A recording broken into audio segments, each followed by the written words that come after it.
Haleluya, haleluya, haleluya. Puji Tuhan saudara, jikalau saat ini kita masih dapat kembali bersama-sama merenungkan akan firman Tuhan. Saudaraku dikasih Tuhan, renungan di sini berbicara bahwa kita semua sangat berharga di mata Tuhan. Kita semua sangat berharga di mata Tuhan.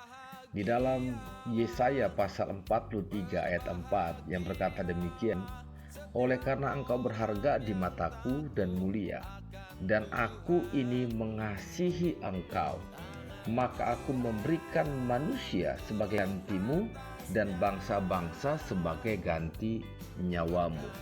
Wow, puji Tuhan saudara. Saudaraku, ada satu pertanyaan yang sangat mendasar dalam setiap kehidupan kita. Bagaimana rasanya kalau dalam sebuah kesempatan kita tidak dihargai oleh orang yang mengundang kita ke salah satu acara, baik itu acara di kampus, acara di sekolah, acara di kantor tempat kita bekerja. Tentu saja mungkin ada muncul rasa sakit hati, rasa tidak senang dalam diri kita. Karena apa saudara? Karena kita diperlakukan sesuai atau tidak diperlakukan sesuai dengan apa yang kita harapkan. Mungkin pada detik itu juga kita akan meninggalkan acara tersebut.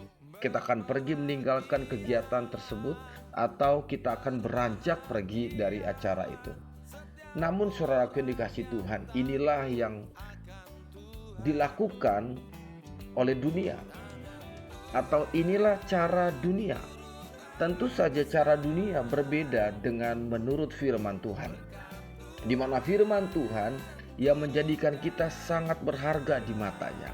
Kita sangat berharga di mata, keberadaan kita saudara begitu berharga di mata Tuhan. Kenapa demikian?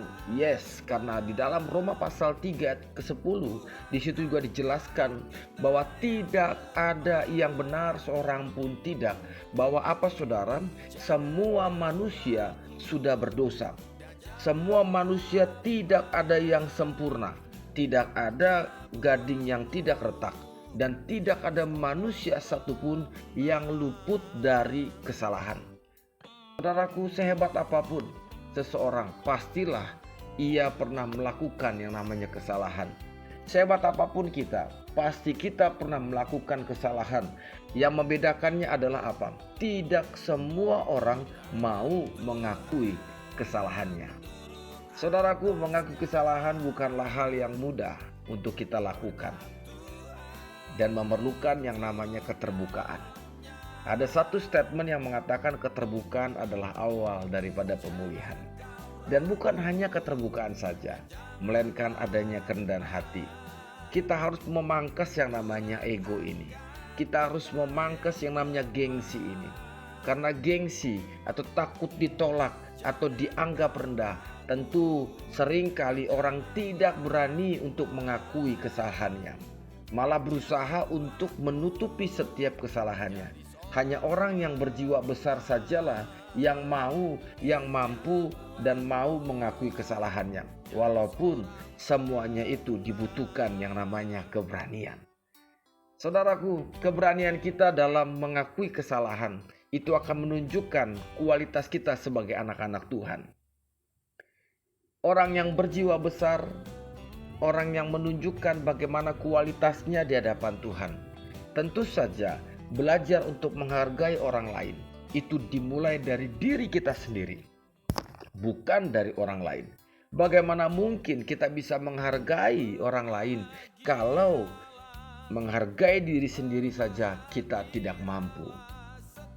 Oleh sebab itu saudara, Alkitab dengan jelas menuliskan cerita tentang seorang anak yang melakukan kesalahan yang begitu besar dalam hidupnya.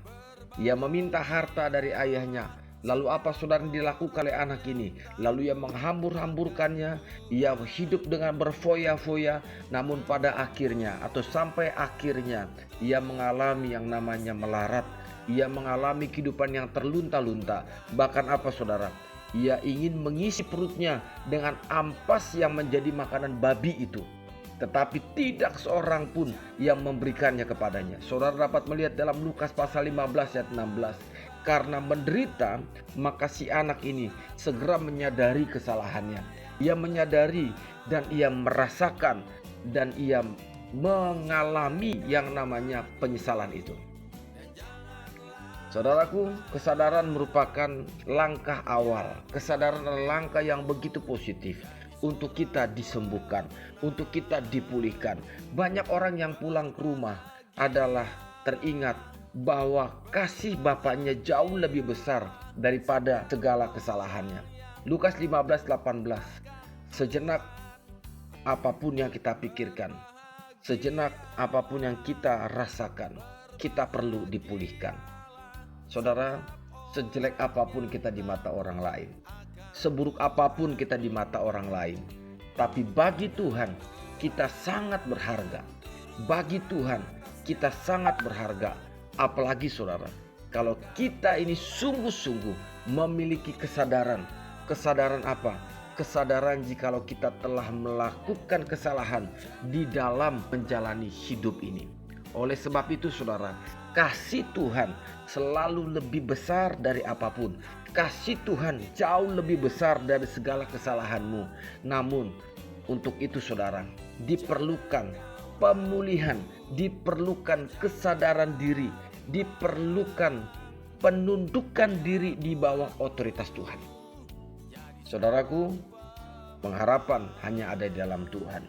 Ingat baik-baik bahwa kita adalah orang-orang yang sangat berharga di mata Tuhan.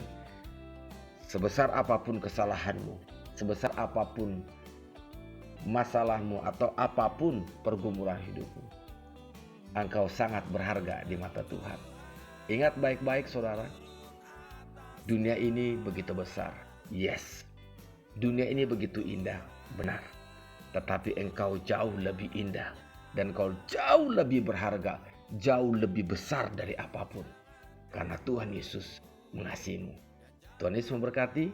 Soli Deo Gloria. Masih ada Yesus, masih ada jawaban. Masih ada Yesus, masih ada harapan. Amin.